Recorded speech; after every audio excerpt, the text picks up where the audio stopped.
اعوذ باللہ من الشیطان الرجیم، بسم اللہ الرحمن الرحیم۔ نولی فیکٹری کے معزز دوستو، السلام علیکم۔ ناظرین اکرام، اس میں کوئی شک نہیں کہ ہمارا پیارا ملک پاکستان قدیم تہذیبوں اور ان کی جدید ٹیکنالوجی کے گرد گھرا ہوا ہے۔ یہی وجہ ہے کہ آئے روز دنیا بھر کے انٹرنیشنل اداروں کے نمائندے پاکستان کا دورہ کرتے رہتے ہیں اور ہزاروں سال پرانی تہذیبوں کے متعلق بے پناہ شواہد اکٹھے کرتے ہیں۔ آج کی یہ ویڈیو بھی انہی تہذیبوں کے گرد گھومتی ہے، جس میں ہم یہ بتائیں گے کہ ان سے تعلق رکھنے والے لوگ کتنے ترقی یافتہ تھے اور آج کے اس جدید دور میں ان کی ترقی کے کون سے شواہد سامنے آ رہے ہیں۔ دوستو، کہا جاتا ہے کہ انقلابات کے زمانے کا اندازہ لگانا ہو تو پشاور چھاؤنی کے ریلوے اسٹیشن کے قریب گورنر ہاؤس کے بالکل سامنے پشاور کا عجائب خانہ دیکھ لیجئے، جہاں چھوٹی چھوٹی برجیوں والی ایک عمارت میں پرانی تہذیبوں کے آثار کا ایک بیش بہا خزانہ موجود ہے، اور گندھارا تہذیب کے جو نوادرات یہاں پر موجود ہیں دنیا بھر میں کہیں اور نہیں مل سکتے۔ اس تہذیب میں سنگ تراشی، مجسمہ سازی، تصویر کشی اور مختلف نقوش پر مشتمل کندہ کاری کا جو فن وجود میں آیا، اسے گندھارا آرٹ کا نام دیا گیا۔ جبکہ گندھارا نہ صرف فن کا نام ہے بلکہ یہ ایک وسیع علاقے اور ایک مکمل تہذیب کا آئینہ دار ہے۔ گندھارا کے بارے میں کہا جاتا ہے کہ اسے پہلے داستان کے نام سے پکارا تھا اور جہلم تک کا علاقہ اسی میں شامل تھا،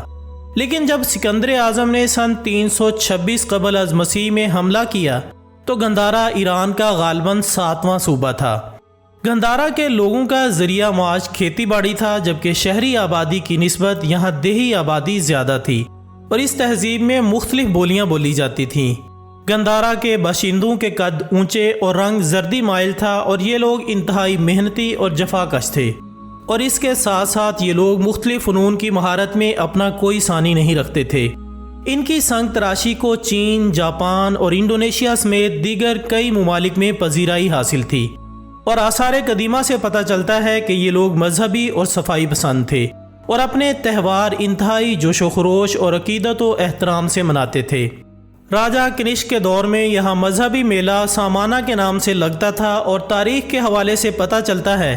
کہ مہاتما بدھ کی موت کے وقت بدھ مذہب نے کافی ترقی کر لی تھی۔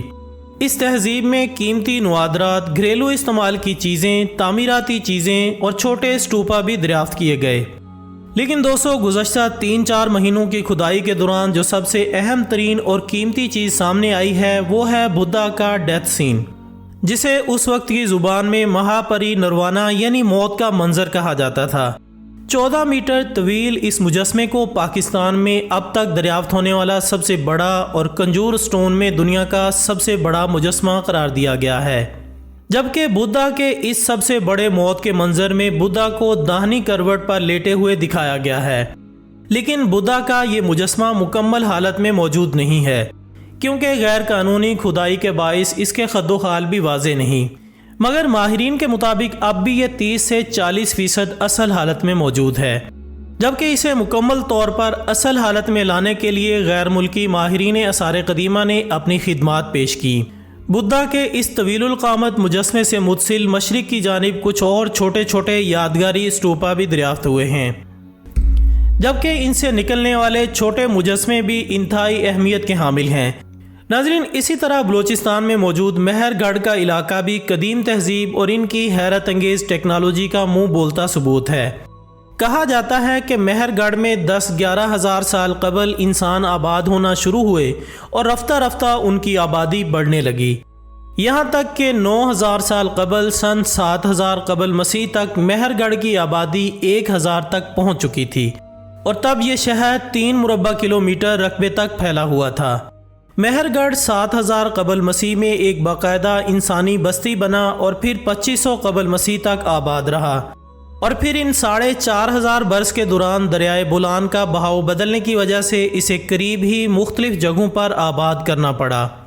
ماہرین آثار قدیمہ نے ان 4500 برسوں کو 8 ادوار میں تقسیم کیا ہے، جن میں سے پہلا دور 7000 سے 5500 قبل مسیح تک برقرار رہا۔ واضح رہے کہ مہر گڑھ کو سن 1974 میں فرانسیسی ماہرین آثار قدیمہ نے دریافت کیا تھا، جو کہ اپنی تحریروں میں لکھتے ہیں کہ مہر گڑھ میں شہری عمارتوں کا جامع نظام موجود تھا، اور وہاں آباد انسان سیدھے سادے مکان نہیں بناتے تھے